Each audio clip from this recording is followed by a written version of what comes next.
Hello and welcome to the Gooner Talk, back in with you guys for another show, for another episode of our Raw Reaction series. Back to normal, as we call it these days. Back to normal, considering that Arsenal have not won a game. And not only that, but have played a fairly innocuous performance, shall we say, against Standard Liege. Let's get some of your comments in the chat as we go through. Good evening and welcome. I hope you're enjoying I hope this sound is sounding nice and clear and crisp for you. Brand new microphone, as you can see.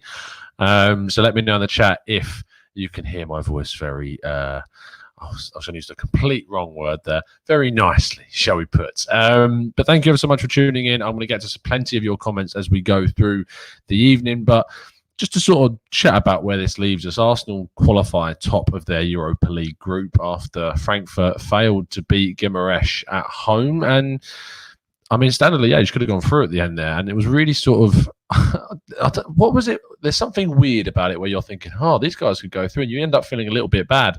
But it's a load of nonsense, really, isn't it? Because all we care about is the Arsenal, and quite rightly too.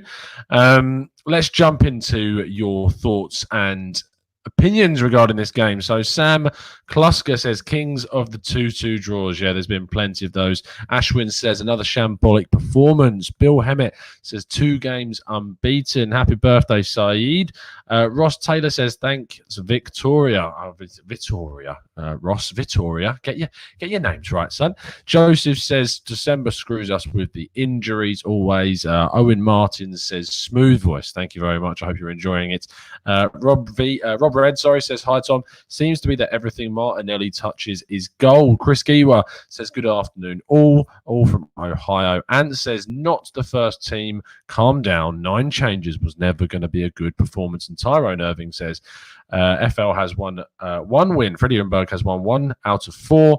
Considering the opponents, we can't take him seriously for the job. We will get on to talking about Freddie Ljungberg and the decisions that he made during the game. But considering what we've just witnessed, I think that we can say with some certainty that that team will not play too much going into these games. I mean, we had a hell of a lot of first-team players out. We know that. You look through the team, Martinez, as we play some of those bigger games, he's not going to be in goal. And considering at the start of the season, we were thinking that this Argentinian keeper would be pushing Leno for the start, we now look at that and say, my God, how wrong were we? Because he's just sort of dipped in his form and in confidence, and he hasn't looked anywhere near as good as what Leno has looked as good for us. So that's certainly something to consider. You then got a really odd formation. I mean, let's stick with the back 3, because the back 3 was made up of Mavropanos, Socrates, and David Luiz. Now, David Luiz usually plays quite well in a back 3, but I didn't really feel like he did that today. I don't really feel like we saw the David Luiz that plays well in the back 3. I thought he had a really passive game, tried some silly things, some quite arrogant things, like the shot from long distance. And that shot from long distance actually sort of encapsulated how I felt Arsenal approached this game. I thought they played like they were home and dry. I thought they played like a side that just thought they had the beating of this team, whatever. And that's really frustrating, because there was players on that pitch like Nelson, like Willock, like Smith Rowe, like Guendouzi, players that are not in first team thinking, really, in my opinion, right now, and they shouldn't be, who were in that team and had the opportunity to really sort of show what they're about and why they should be getting into the first team. Bukayo Saka, standout performance from him overall. Maybe not so much in the first half, but he still had plenty of chances. He was obviously the most brightest player. Fantastic cross for Lacazette's goal for the equaliser.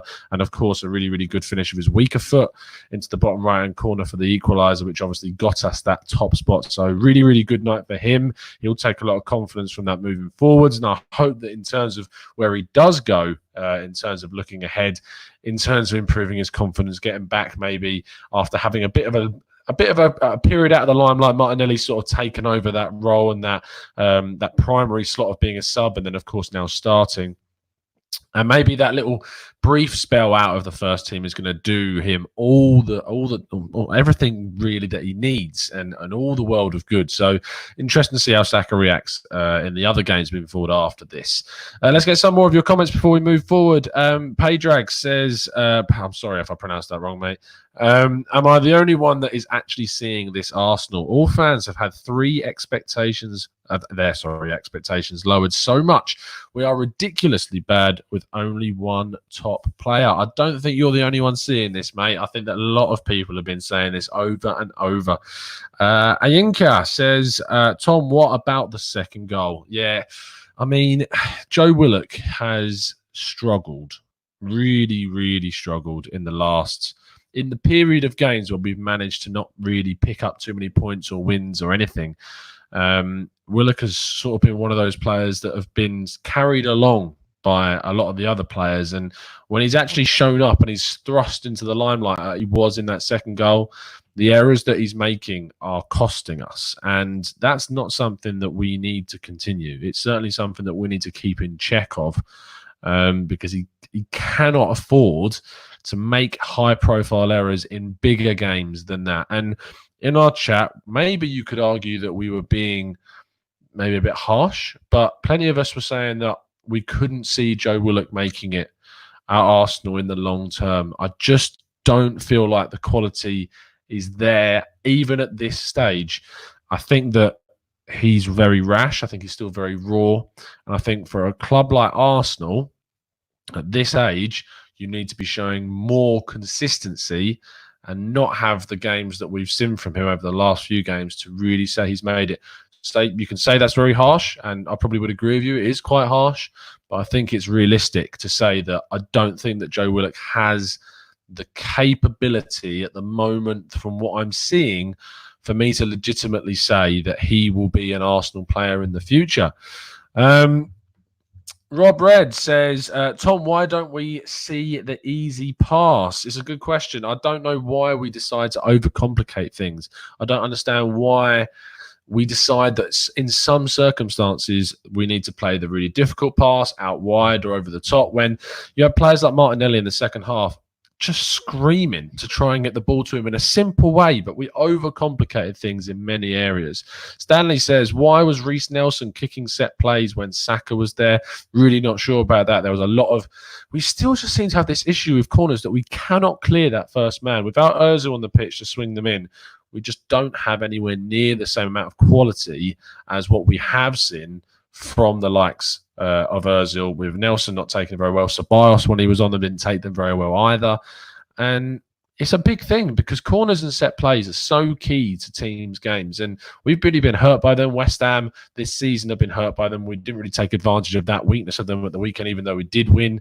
I just think that this is an area where we really need to focus on improving and getting the most out of our set play. So it's a good point there, Stanley.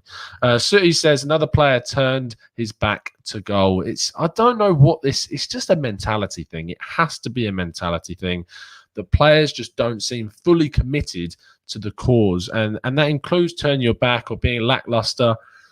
I mean, the first goal, another deflection with Socrates this time, but we just don't seem to close players down. We just don't seem to get in the positions to close the players down and stop them from getting in crosses, from taking shots from outside the box, and it costs us. And it could have really cost us top spot tonight if we weren't a little bit lucky towards the end. So why on earth these players are choosing not to get involved more and not to block these crosses and be more committed and get stuck in as much, I just don't quite understand. Stan says, I feel like we scored 2 own goals. Fabrizio says, well, it would be better as a left midfielder instead of in the centre. I'm not so sure. I just don't think he has the technical ability in combination with speed to be a left-sided player. Ashwin says, nowhere to hide for these players. I'm sorry. Many are just not good enough. Chris Smith says, call me crazy, but I enjoy watching the young kids in action. I see a future for several of these players, especially when compared to the indifference of our top players. Let's talk about some of the players that did play quite well. I think that Smith Rowe has had a really tough time recently coming back from injury, getting injured again, but he looked bright. He looked brighter than what I've seen in the other games this season. He looked like he wants to be on the ball. He looked like he wants to play a couple of passes and try to be as direct as possible. But again, he's still one of those players in my mind where I'm thinking, I'm just not sure that he's going to make it. I think that he's going to be one of those players that ends up elsewhere. I don't think we'll see the quality carry through. But if you contrast that with Martinelli, who's only just come into the team, the desire, the passion, the motivation to do as much as feasibly possible. There was times where he was knocked down and he got straight back up again. Just that commitment of that player will get the fans on side, will make them want to support him, will make him more of an option and more of a clear option in the manager's mind. And he does that perfectly. He's like that guy when you're playing football, when you're a youngster and you're on the subs bench and you're running up and down the sideline saying, "Manager, look at me. Pick me for the game." He just reminds me of that just sort of tenacious personality that really wants to just play football. Mitchell says, any thoughts on the Japanese starlet that LFC have just picked up for £8 million? Is that done? Is Minamino to Liverpool done? Just shows you don't have to break the bank. It's 100% true. You don't have to break the bank. If they are, in fact, if they have got Minamino, he's a really, really good player. A really, really good player. And Salzburg create lots of good talent. And we could face Salzburg in the Europa League. And I really see Red Bull Salzburg being a huge challenge for one of these teams dropping into the Europa, one of these teams that are going to face them after they've dropped into the Europa League. They could be up there with the top four of this competition, easily in the last four of this competition. It wouldn't surprise me in the slightest because they have a hell of a lot of quality. However, you could see them lose quite a bit of quality in January. The likes of Haaland and Hwang and Minamino and Joboslai, and these guys could be off, but we'll just have to wait and see. Fabrizio says, I want half the Salzburg team at Arsenal. Yeah, you're not going to be the only one there, mate. Greg says, Martinelli is a magic man. 474 says that Guendouzi and Willock really seem to struggle. Guendouzi, again, not having the best game. In the chat, we were talking about him being overconfident, maybe slightly arrogant. I'm just not sure that Guendouzi has the right frame of mind right now like he did at the start of the season when he looked so bright and so positive. I just think that things have sort of taken a downturn for the Frenchman. He just needs to get a little bit more time on the sidelines, time out of the limelight, just to sort of think about what he needs to do to improve and get better. So he says, let's see Tom get a few more likes. Keep liking the video, guys. Thank you so much for tuning in. Akene says, Tom, don't you think being carefree on the pitch is an English thing? Interesting. Do I think it's an English thing? I think that when you look at the different ways that the leagues are, Italy's very tactical. France is very physical. Spain is very possession-based and counter-attacking and high energy. England is high intensity, it's very physical, and it is not as tactical as Italy, but it's definitely got a very tactical side to it. It's more pressing in the Premier League. Is it more carefree? I don't think it is. I don't think it is more carefree, and I don't think it's necessarily to do with it being an English thing, because if you look at some of the teams like Liverpool, how well they hang on to the ball, Man City last season hung on to the ball very, very well. I don't think it's an ingrained thing. I genuinely think it could be a more personalised issue to Arsenal than a generic English football thing. Stan says, who do you prefer, Tom? Upamecano or Konate? Personally, I prefer the former. Upamecano, obviously slightly biased in being a Red Bull Salzburg graduate, and you know my loving of that team. But I think that he's just the more physical, the quicker. I think he's got a higher ceiling, but Konate is definitely a really, really good talent as well. And I'd be happy with either of them joining Arsenal personally. Zamir says, Guendouzi versus De Bruyne, Torreira versus David Silva. Feeling confident, Tom? Yeah, I'm not so sure. Not so sure. I don't think that we're going to see Guendouzi play. I think it's going to be Xhaka and Torreira again. Am I feeling confident ahead of Man City? Am I feeling confident ahead of Man City? I'm not. I'm feeling more confident than I was about 4 days ago, if that's a consolation. About like Monday, midday-ish, I would have said no chance. Absolutely no chance. But after the way that we played against West Ham in that sort of closing part of the second half and that 9-minute period, it just gives you that false sense of security, doesn't it? That maybe there's the slightest percentage that something could happen, but I wouldn't be betting on it personally. So there's your answers, Amir. Omar, I have no confidence when we go to face City. Tej says, doubt Xhaka will play on Sunday. Why do you doubt that, Tej? Because I'd be willing to put a fair amount of money that I reckon that Xhaka is going to be playing on Sunday. Oh, Olo says, I thought that Xhaka was out for Sunday. Why would Xhaka be out? Has he got too many suspensions? Please tell me in the chat. Or has he got a concussion? Oh, is that what it is? So he can't play because he's got a concussion. In that case, that's a really good debate then. In the chat, please do let me know. Who would you rather partner Torreira in that midfield? Tell me. Is it Guendouzi? Is it Willock? I think Sabas is no, he's not going to be close enough to come back now. We look really light. We look really, really light in that department now, don't we? Because you've got not many options that you can play. Torreira with Guendouzi or with Maitland-Niles, or who's probably going to take over from Bellerin, depending on how his hamstring is, or Willock. Pan says he would go Willock all day. Wilson says that he reckons Guendouzi. Matt Denny, interesting, says David Luiz. And actually, that might not be too bad of a shout. John also agrees with him. Olo says that we look like when everyone is fit. That's a fair shout, mate. Tej says Guendouzi, Luiz and Torreira, and have Socrates and Chambers as a centre-back pairing. I still really... Chris Gay, you are a great shout, mate. He says El Neni or Coquelin, possibly. Stanley reckons play 4-1-4-1. Who do you play as the two? What, Guendouzi and Ozil? I don't think that's going to be the mate. I think it will be Guendouzi.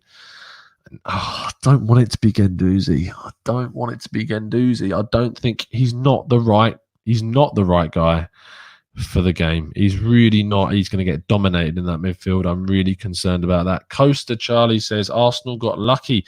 David Luiz has more mistakes than the mistakes Russia made that got them banned from the Olympic competition. Cristiano Martinelli. I just think that in terms of David Luiz in centre-back, yes, he's got lots of errors in him. But in midfield, in that deeper role, can he play that? Can he play that role? I don't know. I really, really don't know if he's going to be enough for us. Nelson Vivas says Goose. Possibly. Good shout, mate. Zamir says no Chambers should play the 6 as he has experience there of Torreira and Ozil in front of him. Back 4 of AMN, Socrates, Luiz and Kolasinac.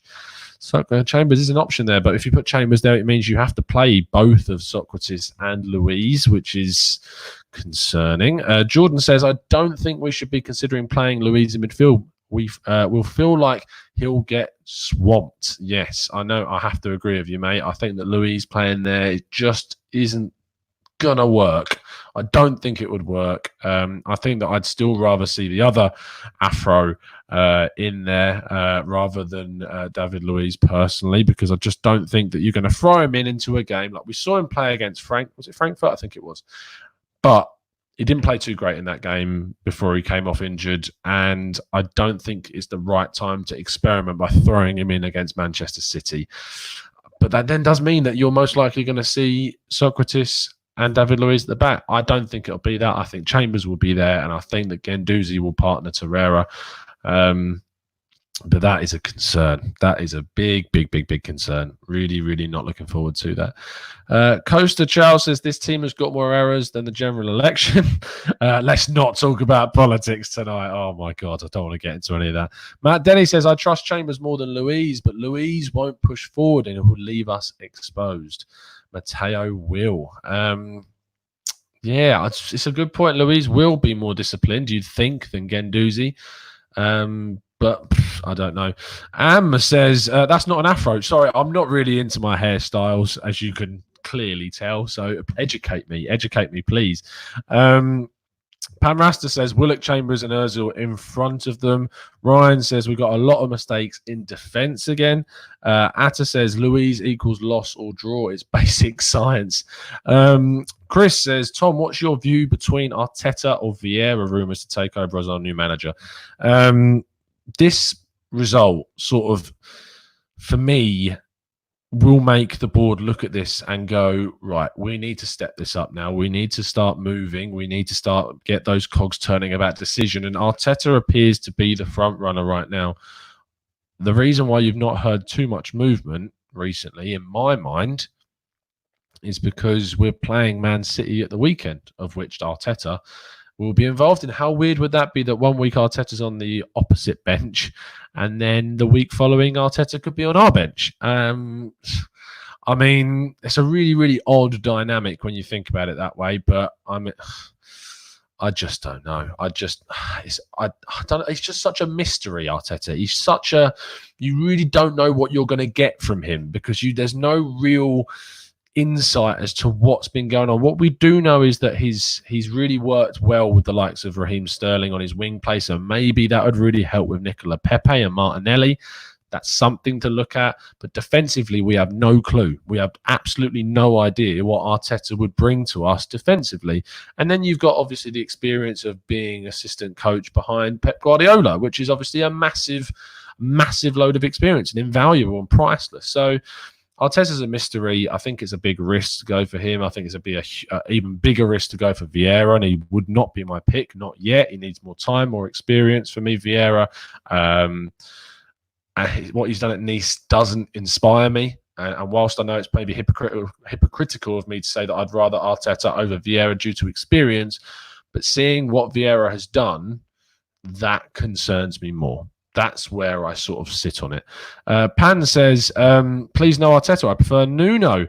Ryan says, did you get a new mic? Yes, I did. I invested your very kind donations during a period where I'm moving house and money is very, very sparse right now. But I found the time to invest some of your very kind donations in getting a new microphone. I really try my hardest to invest everything that we get into here back into the show. So I'm hoping you're enjoying the clear, dulcet tones that you're getting through from your speakers this evening. This says, my vote goes to Chambers. Nice pun. And Holding because Luiz and Papa have failed. Stanley says, we need someone very physical in the middle. Chambers is the best, but we need him at the back. I think that you can't really throw Chambers into that role when he's played. He hasn't got any experience for Arsenal there since returning from Fulham. I just don't think that's fair on the lad. I really don't think you'll get the best out of him. CX says, you sound smooth like Barry White, brother. Wow, Barry White. You know, whenever anyone hears the word Barry, it just reminds me of Barry Scott from the Sillet Bang advert. Oh, that was a classic back in the day. Ozzy Guna says, am I a plastic Arsenal fan because I want Poch? No, of course you're not a plastic Arsenal fan, Ozzy.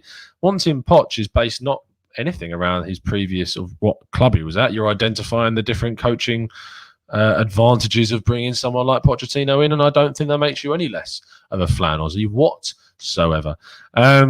Janice says Arteta was a crap player. He couldn't lead us when he was our captain. Shake my head. I mean, wow, that is damning. That is very damning. Callum MacArthur says Holding centre back and Chambers in CDM with Torreira and Guendouzi in front. Are you really? I mean, people are very big on Holding, and I'll tell you for why people are big on Holding. It's because we've not seen him for a while, and that's what happens as Arsenal fans. We find ourselves when we haven't seen someone for a while, feeling our way into sort of a false sense of security, thinking that remember this is going really badly. Luiz and Socrates don't look very good. Who else have we got? Holding. Right. Holding must be better than that. When in reality, when Holding has played since returning, he hasn't looked great at all. But it's just because he hasn't been around that people would like to see him play. Now, that might sound very blink and very narrow-minded, and I'm only trying to say that as devil's advocate because I think that Holding obviously has a lot more potential and a lot more ability, in my opinion, than both Socrates and David Luiz. I'm just thinking about the form side of things. I'm concerned throwing Holding into this game would be the right decision. John says, you think Chris Wilder would be better than all mentioned people? I don't see why Chris Wilder would not be a decent choice. I think that if you're looking at what he's doing at Sheffield United, if you look at other managers that are doing things at smaller clubs, no disrespect to them, of course, you just have to be slight. I use this term a lot. But we as fans, as Arsenal fans, can be so arrogant sometimes at looking at different managers and thinking, no, not for me, not done enough, not won anything, not a big enough club, hasn't got the experience. When in fact, we often miss out on players because of that. We often miss out. I don't think necessarily coaches, but we could miss out on coaches. We talked about it with Johnny Evans because it works with the players like that. We missed out on Johnny Evans, who's done an absolutely fantastic time at Leicester City. People just turn their nose up at him because it's Johnny Evans. We could have signed him, we didn't, and now he's absolutely doing brilliant things. And we should not do that with coaches either. We should not turn our nose up at coaches that could ultimately come in and do a good job. Now, I'm not going to say too much more about this, but in terms of Marcelino, which is another guy, and you should go check out the video on Marcelino that we did with John Driscoll from the La Liga Weekly. But I've written an article on Marcelino, which should be coming out hopefully soon, depending on news, and if anything drops regarding him, then it'll be pointless to put this article out. But yeah, I've written something up. Hopefully it'll be out very soon. I'll let you know when it is. But that's sort of an interesting vibe, thinking about how fans perceive someone like Marcelino because of what the little some people know. And I don't mean that in a disrespectful way, but I think some people just sort of build up a profile of someone without really doing enough research on someone. Plenty of people do, and it's great. And I think a lot of you guys, and I'm very thankful on here to have an audience like you lot that do go away and do go and do your research and know your football. And I can see that from the quality of a lot of your comments. But there are a lot of fans on the whole which don't do that research, which don't get involved with looking into things and finding out more and make very rash, silly choices. And then they plaster it all over social media. Am says Emery 2.0. Idris says the mic is covering your whole face. I'm trying to do you a favour, mate. I'm trying. Look, I would happily talk like this. I really would. I'm trying to do you a favour. I really am. I will sort out the way. As you can tell, I'm back in the podcast conservatory because the game was on BT, and I like to take advantage of my rents who have got BT Sport, whereas I don't. So I've only got Sky at my house at the moment. So until I get that sorted, the podcast conservatory, as you're seeing around you, may make a couple of returns. Man City is, of course, on Sky, so you'll see me in my brand new environment come Sunday. Dave says Luiz was awesome in DM against Frankfurt before he was injured. Wow, awesome. That is high praise. Dig says that Marcelino might be worth a punt. Fair play, mate. So Levy says with Chambers in midfield, we are going to lose the ball distribution, but solid protection for the defence. You've got to weigh up what you want to do. Thank you ever so much, people, for tuning in this evening. I hope you've enjoyed the show. We're going to wrap things up there. Please leave, if you're watching back, on the comments. In the comment section below, please tell me what you think in terms of where this leaves us in the Europa League. Are you confident moving forwards? Are you thinking that actually maybe there's a small chance if we play our better team that we could have a chance of winning this competition? But seeing now the likes of Inter Milan and Red Bull Salzburg and other sides that have dropped, by Leverkusen that have dropped into the competition, it's made that ultimately a lot harder. Fingers crossed for City in the week. Maybe I'll be able to get out to you a managerial tactical breakdown on Saturday. Maybe. It depends when I get sent the stuff. We'll have to wait and see on Paulo Sousa. Fingers crossed that'll be out for you. But I hope you enjoy the rest of your evening. I hope you've enjoyed the crisp sounds that are coming through your speakers with this brand new microphone. And yeah, if you can't tell, I'm a little bit proud of it. I don't know why. You spend a little bit more on a microphone and all of a sudden you can't stop talking about it and talking into it, which is good for you, but maybe good for me. I don't know. I'm rambling now and I'm going to stop. But if you have enjoyed the show, please drop a like. Please subscribe to the channel if you are new here and turn those notifications on so you never miss a show. Thank you, everyone in the group chat, live chat, whatever you want to call it. I'll see you again very soon. And as always, up the Arsenal.